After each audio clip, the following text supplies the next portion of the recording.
Welcome back to Wood Acres. Today we're digging, splitting, and planting daylilies by the pond.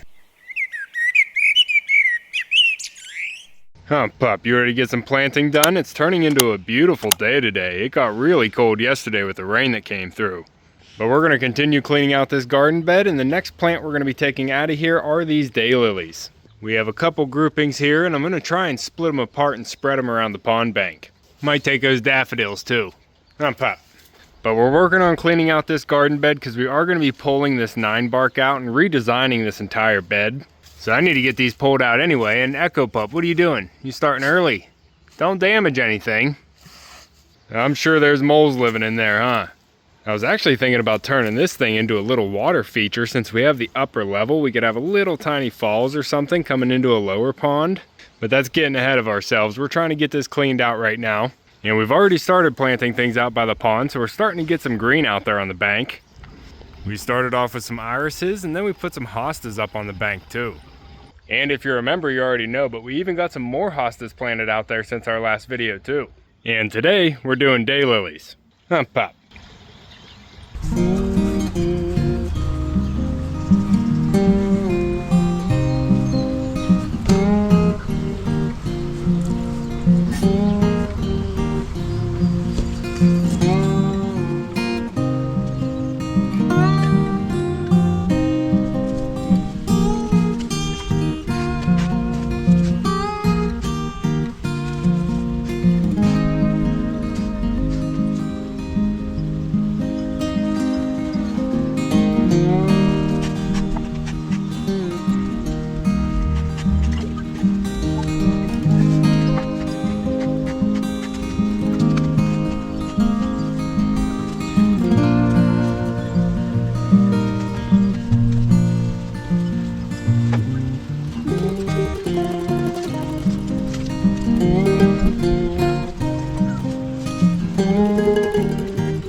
And there it is. We even got some daffodils planted.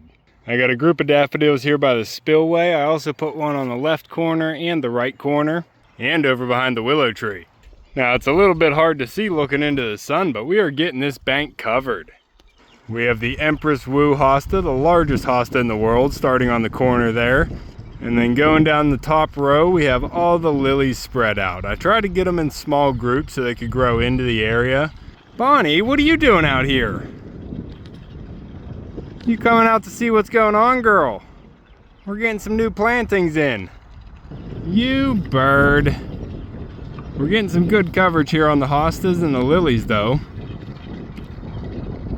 Almost have it completely packed in. I gotta get some more hostas for this corner though. Now, unlike the hostas, you're able to actually get some of these clumps apart without cutting them with a shovel, but some of them were tight that I had to get the shovel in between them and try and cut them without damaging too much of the tubers. But the lilies and the irises are a lot easier to pull apart than the hostas. The hostas get a little bit blockier and it's just easier to cut chunks of them off. So whenever you're doing the hostas, you kind of want to leave bigger chunks so it has enough energy to continue growing. But doing the lilies and the irises are a little bit easier because you can see a whole rhizome or tuber from the lily and the iris that you can actually separate out and have one whole plant. And a lot of these clumps have this dark green ground cover in there, and I'm sure that's going to start spreading around covering the bank too. Which does look good because it does bloom purple flower. Huh, pup, it'll fit right in. You gorgeous pup. That's a thumbnail.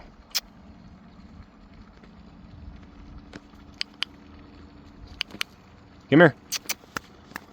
Come here. Over here. Down. Come here. Face. Come here. Come here. Down. Seat. All right, hold there.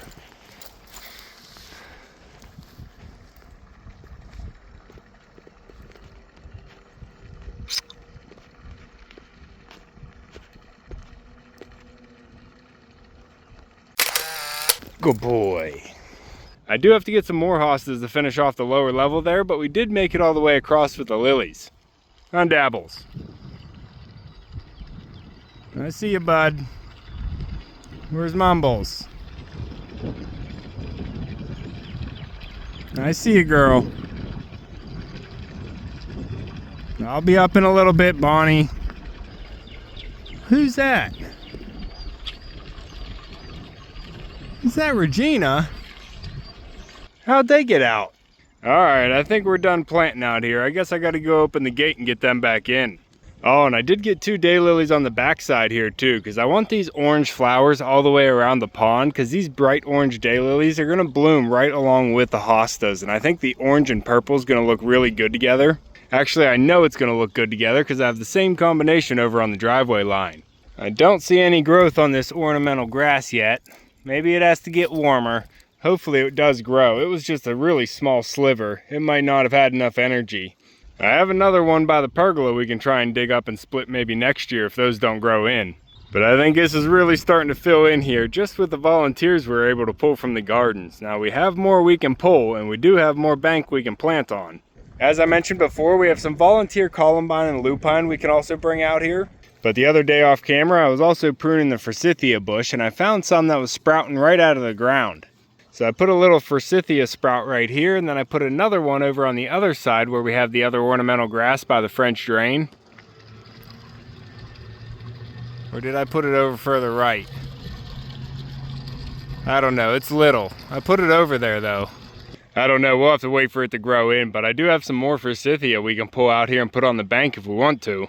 And on the second level on the backside here, I also want to get some more hostas, which I still do have more over in the front hosta garden that we'll be able to split off into some smaller chunks and leave enough behind to keep the hosta garden growing. That has been a point of the gardens for the past few years, is to get different perennials growing that I'd be able to split up and spread around as the gardens expanded. And the gardens are expanding.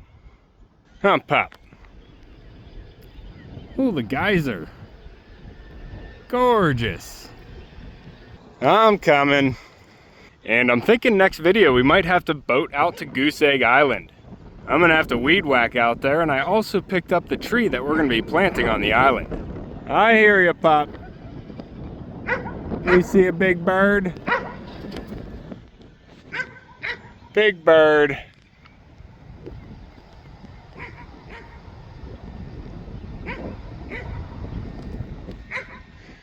Good eye, pup. Good eye.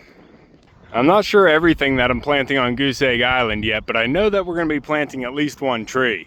Huh, pup, did you tell that bird it's a no hunting zone over here? Good boy. But that's going to be all for this one. If you want to keep following along with everything going on here at Whitt Acres, make sure to subscribe down below. Hit that like button before you leave, and you can see me and Echo on the next one. Thanks for watching. Good boy. Huh, pup, the grass on the dam's looking really good too.